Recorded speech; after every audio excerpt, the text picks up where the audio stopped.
Imagine throwing it back like a TikToker after a goal and getting banned for life. These are football's banned goal celebrations. And everyone knows Robbie Fowler for taking his goal celebrations way over the top. In 1999, rumors circulated that Fowler was a substance user. Although these rumors were false, Fowler decided to take the rumors and turn them into one of the most famous goal celebrations of all time. See, after scoring a penalty for Liverpool against rivals Everton, Fowler did this. Sniffing cocaine on the pitch? Are you crazy? I mean, there are kids watching. Fowler ended up receiving a 4-match ban for this incident. This next celebration is so bad that it showed support for a killer. In 2008, former Plymouth Argyle goalkeeper Luke McCormick was sent to prison after driving under the influence and sadly killing 2 children. Months later, while playing for Ipswich Town, McCormick's former teammate David Norris made a handcuff gesture, showing support for his friend. You must be out of your mind to do that. I get he's your friend, but to show support for him after doing something as horrific as that is just awful. Norris denied that it was a handcuff gesture, but many still don't really believe him, including the family of the victims who were obviously disgusted with his actions. Norris was ultimately fined $5 grand for his inconsiderate gesture. But what Kai Kamara did? Maybe he should switch his career to be a TikToker. You see, in 2016, the New England Revs were taking on Montreal Impact to see who would make the MLS playoffs. But luckily for the Revs, whether they won or lost, they had their spots secured. But that didn't stop Kamara and the Revs from wanting to embarrass Impact. And they weren't playing around, man. They literally came out dominating. And Impact knew they didn't stand a chance. I mean, by the 60th minute, Impact was getting yellow cards, arguing with the refs. I mean, they were pissed. So when the 70th minute rolled around, Kai knew exactly what to do to push him over the edge. Oh. Come on, ref. Yellow card for that? He was just trying to go viral. And a few weeks before, famous NFL player AB went viral for throwing it back too. Someone delete TikTok off these guys' phones, man. This next celebration comes from a player who knows a thing or two about controversy. The one and only Luis Suarez. Back in October 2012, when Suarez's Liverpool was taking on rivals Everton, Suarez had been heavily criticized for diving in previous weeks, as he'd been the only player to ever dive, especially from the Everton manager, David Moyes. Before the game, Moyes was heard saying, "I'd be concerned about Suarez because I think he's got a history. I'll tell you what it'll do. It'll turn the supporters away from football." So when Suarez heard what Moyes said about him, he knew exactly what to do. And after scoring a header in the 14th minute to give Liverpool the lead, he immediately ran over to Moyes, and that's when he did this. I mean, dolphin diving in front of the Everton boss is pretty hilarious. Suarez never fails to entertain us.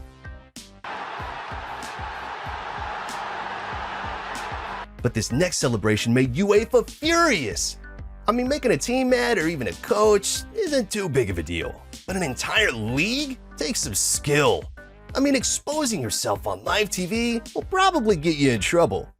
You see, when you're playing for your national team, oftentimes emotions can get high and cloud your judgment, and that's exactly what happened to Danish player Nicklas Bentner during Euro 2012. But this was different. Nicklas knew exactly what he was doing. After scoring against Portugal in the 79th minute to tie up the game, he decided it was a good idea to expose himself to the whole world. Do you think anyone wants to see that? Save that for your wife, man. And UEFA wasn't exactly a fan of that move. And they actually fined Bentner $135 grand and banned him for a match. But there's actually a hidden message behind this, and why he got such a big fine.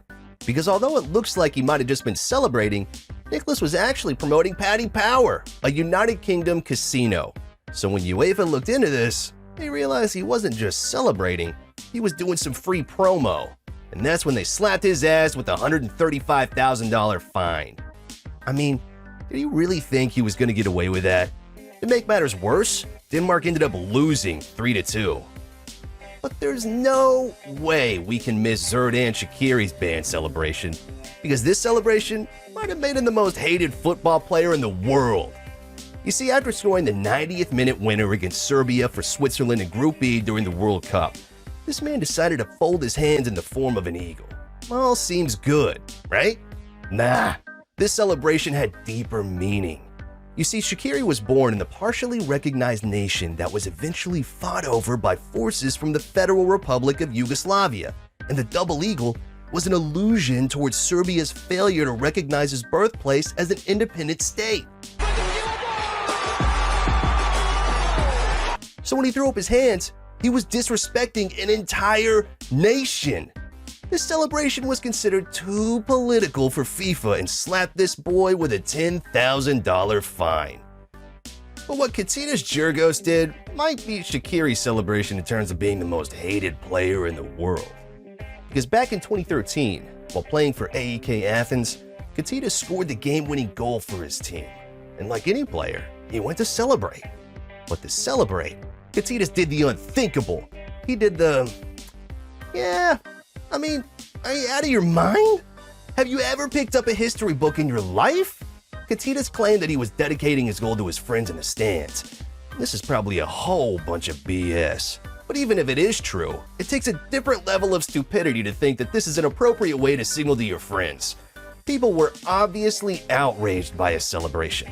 The Greek Football Federation banned Katinas from the Greek national team for life, and he was fined $50,000! But sadly, this isn't the only celebration like this we've seen. After French footballer Nicolas Anelka scored a goal for West Bromwich Albion in a Premier League against West Ham United, he celebrated by making a gesture that's considered a downward version of the salute. He came under huge scrutiny after his alleged anti-Semitic celebration. Organizations began pressuring the Premier League to ban the player for life.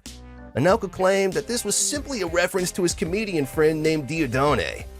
But this next player got himself into a whole lot of trouble during the UEFA Euro 2020 tournament.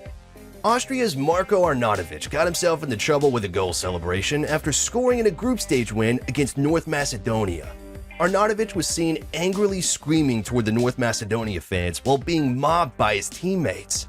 It was alleged that he was screaming racist remarks toward North Macedonia's player Johnny Alioski, who has Albanian roots.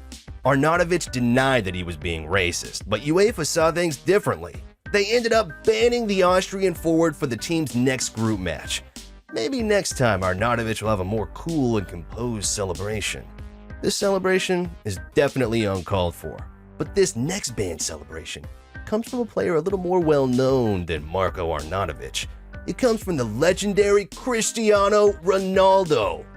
During the 2019 UEFA Champions League, Ronaldo and Juventus were facing a 2-0 deficit going into the second leg against Atletico Madrid. After 2 goals from Ronaldo, the game was tied 2-2. In the 85th minute, Juventus were awarded a penalty, and to nobody's surprise, Ronaldo came up and buried it to complete the comeback win. Ronaldo just single-handedly won the game for his team, so he was super pumped up, and it showed in his celebration. Ronaldo? What are you doing there, buddy? Care to explain what that means to the children watching? Ronaldo was mocking the celebration of Atletico Madrid's manager Diego Simeone from the previous leg, but Ronaldo wasn't lucky enough to get away with his celebration the way someone did. UEFA fined Ronaldo $23,000 for what they called an obscene celebration. $23K? That's like pennies for Ronaldo. I think it'll take a bit more than that to stop him from doing a celebration like that again. But imagine the punishment this player got for chokeslamming Neymar to the ground. I know you want to hear more about that, so click this video right here.